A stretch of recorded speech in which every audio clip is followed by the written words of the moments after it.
So well, I have a couple of questions about Diana's situation. One is my impression is that she did a lot of columns about illegal immigrants, and there had been fairly highly publicized cases where the exposure of somebody's name led to INS agents swooping in and deporting Yeah, somebody. So you could see where there'd be a lot of sensitivity about not wanting to reveal the names of sources, in those kinds of columns. sure. Um, did that Yeah, become an enabling device for her? per, perhaps. You know, I Or think enable her anonymous. to I escape think more anonymous scrutiny? sourcing is scary. I think when I was president of the American Society of Newspaper Editors, I actually had a conference, a national conference, trying to get together a standard, national standard for anonymous sourcing. Didn't go anywhere, of course, because nobody could agree.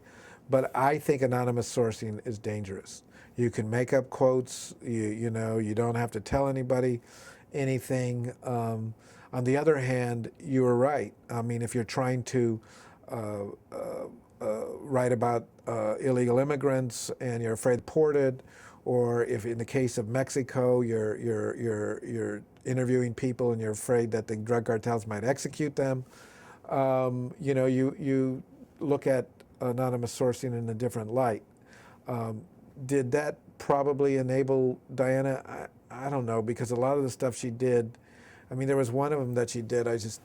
Just the one that sticks in my head.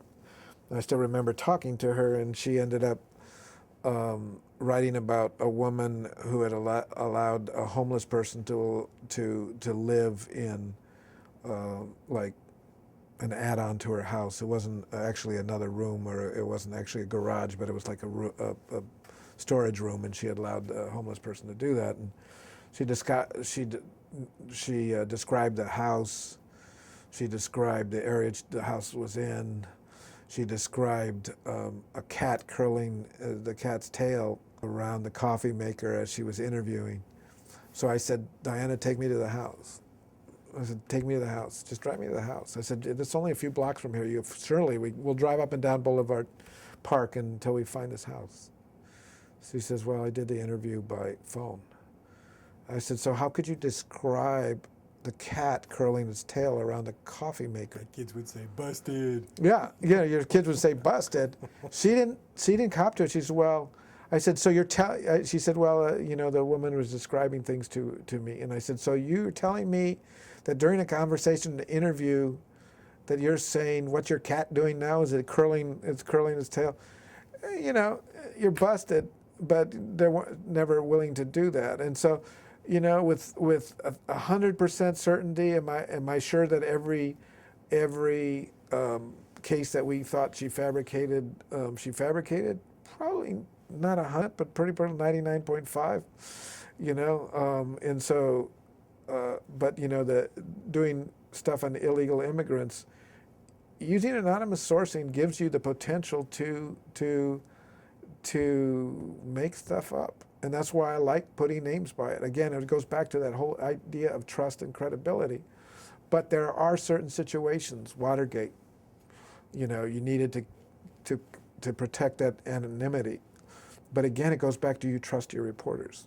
Is that buying? Have they given you a reason to trust them? Does the public have a reason to trust you? One of the things that scares me about the future, are we going to erode that trust? Has accuracy given way to immediacy?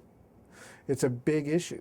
People now, when I talk to editors, they just, I had one of the folks at McClatchy one time said, you're not getting on the web fast enough. I said, I want to be accurate. And he said, well, my new motto is, instead of ready, aim, fire, it's fire, ready, aim. And I said, well, it's not mine. And it's, I think that ultimately we will damage ourselves as we're trying to differentiate ourselves on the web, as established institutions, as the credible news organizations. I think we will damage ourselves by taking approaches like that.